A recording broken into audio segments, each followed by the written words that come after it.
નમસ્કાર ભક્ત મિત્રો, આજે હું વિડીયો લઈને આવી છું ભક્તજન કથા નંબર 9, જેનું શીર્ષક છે વિદુર પત્ની સુલભા. તો ભક્ત મિત્રો, ચાલો આપણે શરૂ કરીએ. પ્રિયાદાસજીએ વિદુર પત્નીનું ચરિત્ર વર્ણવતા કેવળ એક જ કવિતામાં કહ્યું છે તો એક જ કવિતા, પરંતુ તેમાં તેમણે ઘણું બધું કહી નાખ્યું છે. તેમાં તેમણે ગાગરમાં સાગર ભરવાનું કાર્ય કર્યું છે. તો ચાલો આપણે કવિતા રજૂ કરીએ. નહાત હી વિદુર નારી અંગન પખારી કરી, आई गए द्वार कृष्ण बोली की सुनायो है. नाहत ही विदुर नारी अंगन पखारी કરી, आई गए द्वार कृष्ण बोली की सुनायो है. सुनत ही स्वर सुधी डारी ले निंदरी, मानो राख्यो मद भरी दौरी आनी की चितायो है. सुनत ही स्वर सुधी डारी ले निंदरी, मान्यो राख्यो मद भरी दौरी आनी की चितायो है. डारी दियो पित पर कटी लपटाय लियो, हियो सकुचायो वैश्वेगी ही बनायो है.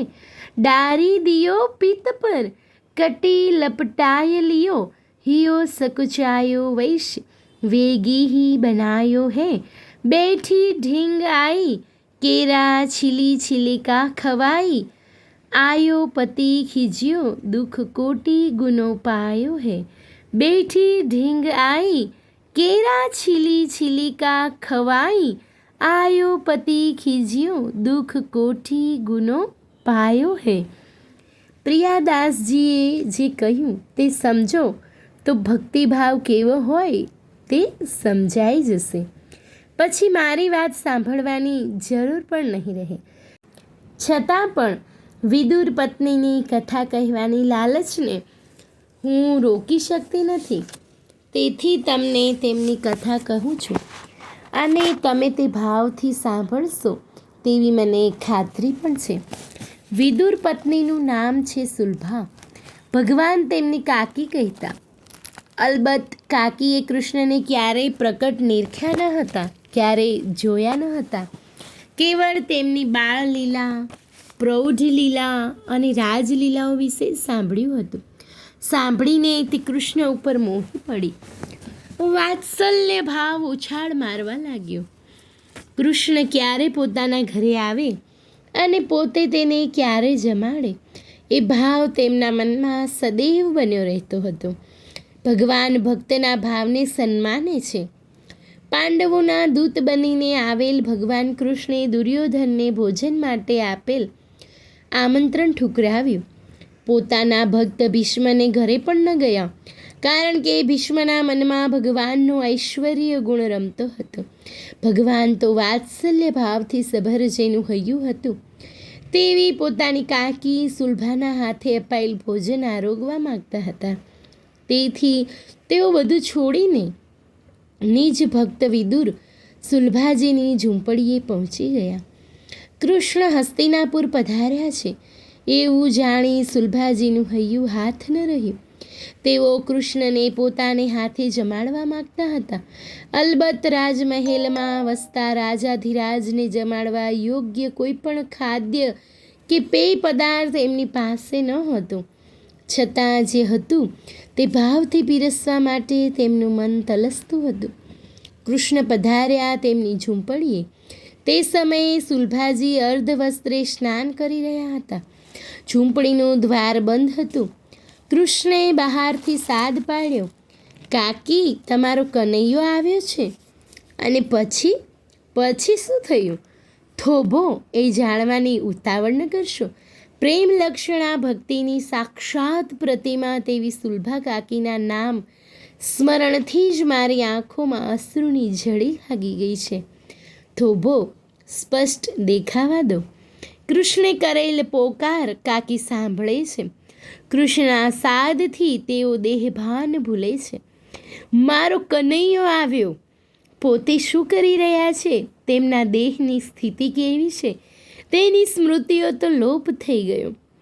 સફાળાઓ ઉઠી ઊભા થઈ જાય છે અને દોડી જઈને દ્વાર ખોલી નાખે છે. ભગવાને દ્રૌપદીની લાજ રાખી હતી.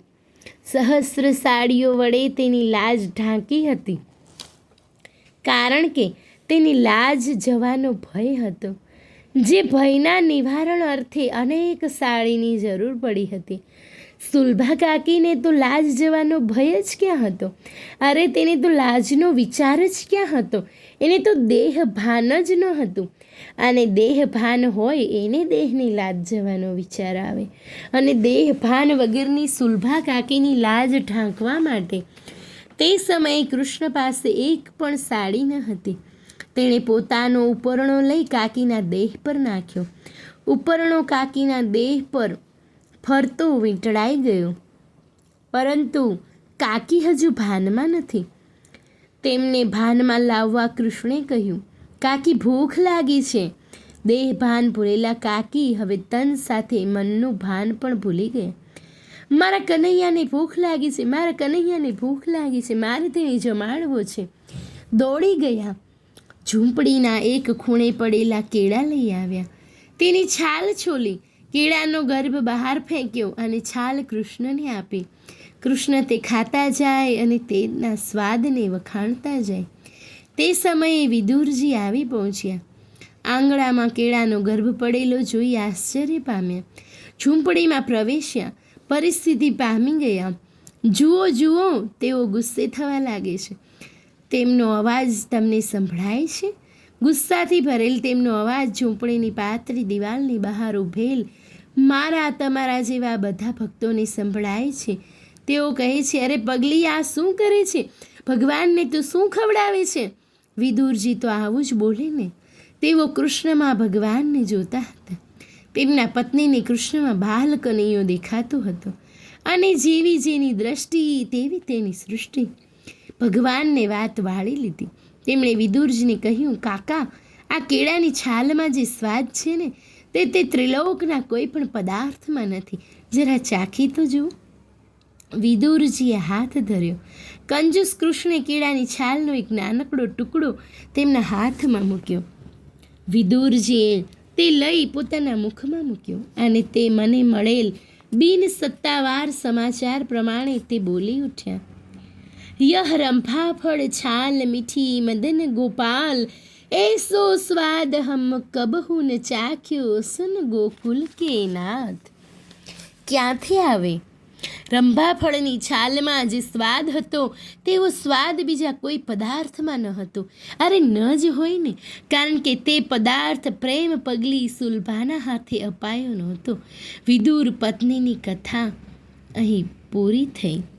બોલો શ્રી કૃષ્ણ કનૈયા લાલ કી જય. વિદુર પત્ની સુલભાની જય. ભક્તજન વિદુરજીની જય. ધન્યવાદ ભક્ત મિત્રો. જો આપ લોકોને વિડીયો ગમ્યો હોય તો લાઈક કરજો, ચેનલને સબસ્ક્રાઈબ કરજો અને બેલ આઇકન દબાવવાનું ભૂલતા નહીં.